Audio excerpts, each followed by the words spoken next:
The mechanics of the film projector.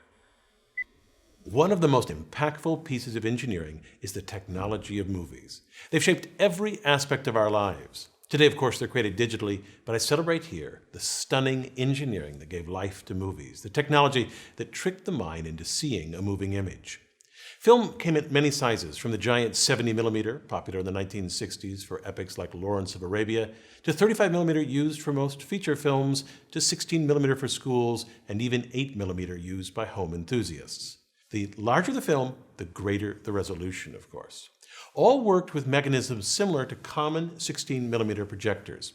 I'll examine this Bell & Howell 1580 16mm projector built in 1979. We'll look at the shuttle that starts and stops the film, the shutter that strategically blocks light, and the photosensor that reads the sound, all of which operate in harmony. To create the illusion of movement, a series of still images, the film, is pulled off the supply reel, threaded in between the lamp and lens so the image can be projected, then run across the sound drum, and finally coiled onto the take-up reel. However, it isn't as simple as that sounds. To see why, here's what happens if you just move the film continuously past the projector's lamp. What you see is a blur. You can just make out the images. Here's what really happens shown in slow motion. A frame appears on the screen, not moving, then the screen goes blank, and then the next frame is projected on the screen. The projector must hold the image on the screen for a moment and then cover up the image while the film moves to the next frame. Two mechanisms do this. First, the shuttle. The shuttle has 3 teeth which engage the sprocket holes in the film. The shuttle moves back to disengage from the film, then moves up, then forward to engage the film, then moves down, pulling the film with it. The film is stationary most of the time and only moves when the shuttle is moving down. This is the intermittent motion of the film necessary to avoid blurring of the projected image. Here is slow motion footage of the shuttle moving up and down intermittently.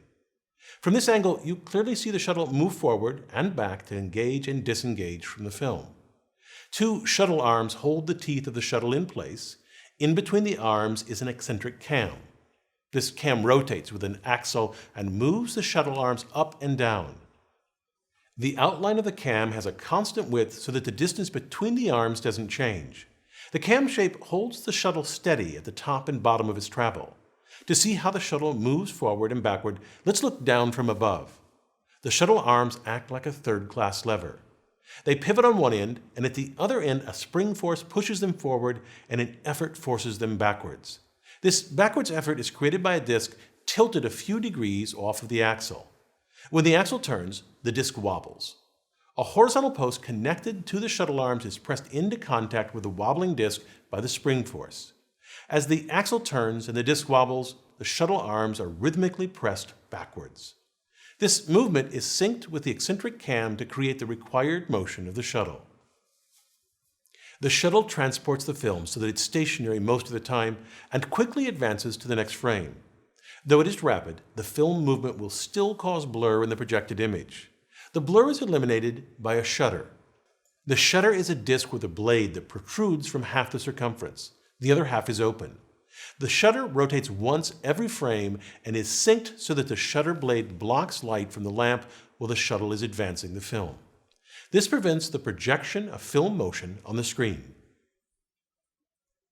The film passes by the lamp at 24 frames per second. At that rate, the human mind blends the still frames into fluid motion.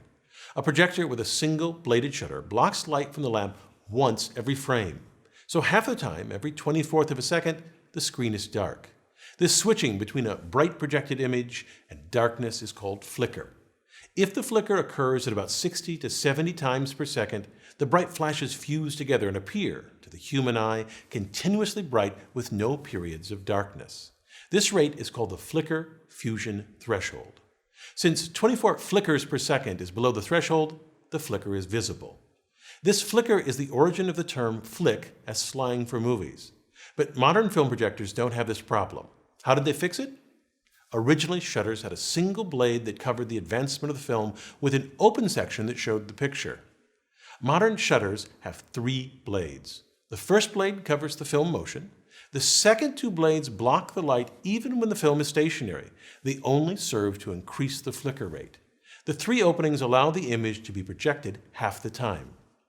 Here I've labeled the 3 blades with 1, 2, and 3 dots. Notice that the shuttle moves downward only when blade number 1 blocks the light. The 3-bladed shutter is a simple and inexpensive solution that works well. The frame rate stays at 24 frames per second, and the flicker rate increases to 72 flickers per second, above the flicker fusion threshold, so the movie appears to move smoothly and without distracting flicker. This means if you watch a film in slow motion, you will see a single frame is flashed on the screen 3 times before the next frame appears. A subtle but important detail of film projectors is the film loop. The loop allows for 2 kinds of motion of the film, intermittent and continuous. The key is they happen simultaneously. The film must pause in front of the lens to project without blur, but must also move continuously for the proper playback of the sound. The top sprocket pulls the film from the supply reel continuously. A loop of slack film starts to form. This slack allows the shuttle to quickly advance to the next frame without tearing the film. A second loop of slack film at the bottom also forms. The bottom sprocket pulls the film continuously. This is important because it allows the sound to be read correctly. Sound in movies is recorded optically on the edge of the film. After the film runs past the lamp, it runs across the sound drum. To read this optical soundtrack, light shines through a tube with a slit. This concentrates the light on a small section of the film's soundtrack. A photosensor on the other side of the film measures the amount of light passing through the film at a given time. The photosensor converts the amount of light transmitted into current, and this current drives the speakers. A soundtrack that oscillates slowly produces low-frequency sounds. If it oscillates more rapidly, it will produce higher frequencies. The volume is determined by the amplitude or width of the soundtrack. Louder sections are wide, and quieter sections are thinner. Because the image is projected here, and the sound is read down here, the soundtrack is offset 26 frames ahead of the picture in 16mm films. This offset ensures that the picture and sound are correctly synced. To me, the most beautiful aspect of the film projector is how all the mechanisms are synced. The mechanisms are driven by a single rotating axle. The axle rotates the shutter and simultaneously turns the cam and advances the film. Behind the shuttle is a worm screw that drives 2 gears that are coaxial with the top and bottom sprockets. So this means that with every rotation of the axle, the shutter blocks and flashes light 3 times. The shuttle pulls down a single frame, and the worm screw rotates the gears and sprockets 1/14 of revolution.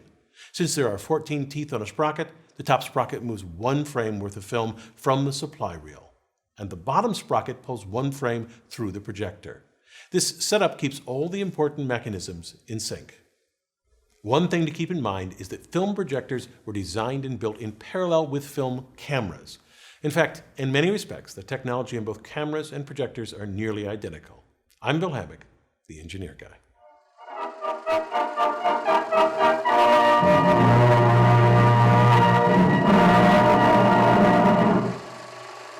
Thank you to our advanced viewers who helped shape this video. Will you help us make our next video?